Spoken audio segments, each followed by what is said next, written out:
कक्षा 8वीं के विद्यार्थियों को ढेर सारा स्नेह। स्नेह का सही स्वरूप तो तभी जब हम किसी न किसी रूप में आपके लिए वह समझा सकें जो परीक्षा के लिए भी आपको योग्य और आत्मविश्वास से भरे, और साथ में आपके दैनिक जीवन में भी उसका अच्छा प्रभाव पड़े। तो जैसे प्रश्नोत्तर की बात आती है तो प्रश्नोत्तर आप कैसे लिख सकोगे, तो आप ठीक से समझ सकोगे। तो लिखने के लिए तो हम आपको सेंड कर रहे हैं वह, और समझने के लिए हम आपको संक्षेप में समझा रहे हैं। जैसे प्रश्न क्रमांक पहला है, इसमें यह समझाने की कोशिश करना है कि दोनों में किस बात पर कैसे बहस हुई।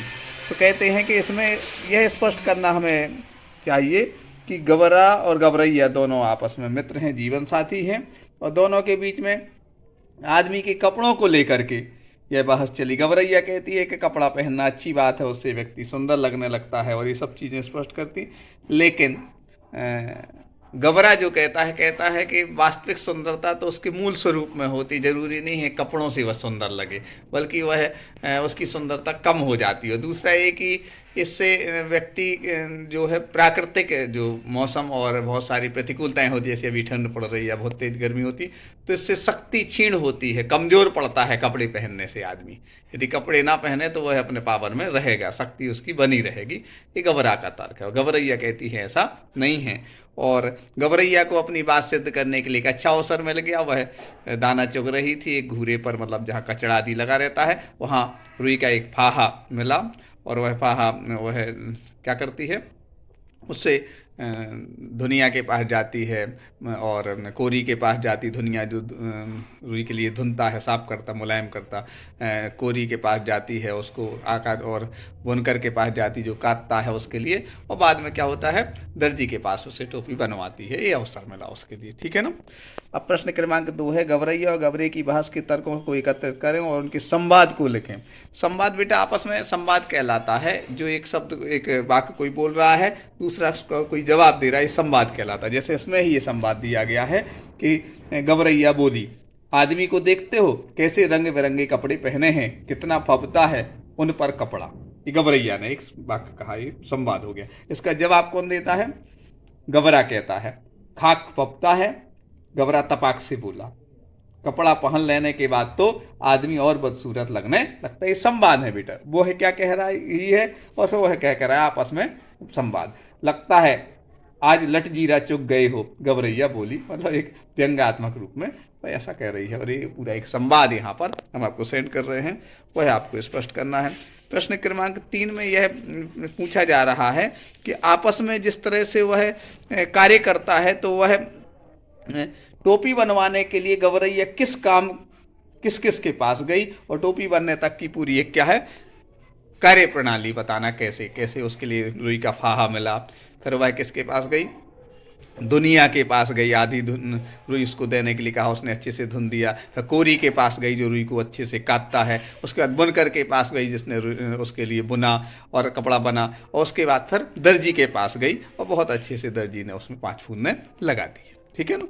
अब आखिरी प्रश्न है, गबरैया को टोपी पर दर्जी ने, गबरैया की टोपी पर दर्जी ने 5 फूंदने क्यों जड़ दिए। जड़ दी मतलब लगा दिए। बेटा हमारा अभी तक का अनुभव है, आप भी इस बात को कोशिश करिएगा समझने कि यदि हम किसी सामने वाले व्यक्ति को हृदय से सम्मान करते हैं, निस्वार्थ भाव से उसके लिए अपनापन देते हैं, और साथ में हमारी लोभ की प्रवृत्ति नहीं है। लोभी कहलाती, जैसे 5 रुपए की चीज़ आप मूल भाव करेंगे, 3 में दे दो, 2 में दे दो, या 5,000 मतलब सब्जी लेने जाते। कई बार ऐसी परिस्थितियां बनती जब ज़्यादा खींचतान व्यक्ति करता है ना, इससे व्यक्ति हृदय से उतर जाता है।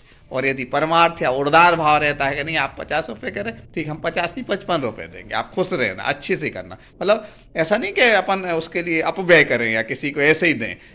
पात्र की उसकी योग्यता देख करके हमारे अंदर उदारता या पवित्रता का भाव आना चाहिए, निर्लोभी प्रवृत्ति आना चाहिए। यही निर्लोभी प्रवृत्ति किसने देखी, वह दर्जी ने देखी। किस में देखी, गबरैया में देखी। जब उसने कहा कि आधा कपड़ा आप ले लेना, आधे के आप बना लेना। ऐसा आज तक उस मुल्क मतलब पूरे देश में ऐसा कोई उसके पास ग्राहक नहीं आया था, ऐसा व्यक्ति नहीं आया था कि जो ऐसा आधी इतनी मेहनत दे। क्योंकि अधिकांश लोग मोल भाव करके चीज करते हैं, और वो ऐसा नहीं कर रही थी। तो उसने उसके जीवन में ऐसा कोई मेहनताना देने वाला व्यक्ति नहीं आया था, इसलिए वो खुश हो गया। कौन खुश हो गया, दर्जी खुश हो गया और उसने उसमें 5 फूंदने जड़ दिए। अच्छे से अच्छा काम बेटा जीवन में तभी होगा जब काम करने वाले के प्रति हम हृदय से सम्मान करेंगे और निस्वार्थ भाव से उसके लिए जितनी लगत, जितनी मेहनत, उसका जितना पारिश्रमिक है वो सम्मान से देंगे। उसका वो वास्तव में हृदय से महसूस किया जाए तो हक है, अधिकार है, और उसको हमें देना चाहिए। और वही वास्तव में उसने गवरैया ने दिया, इसलिए उसने 5 फूंदने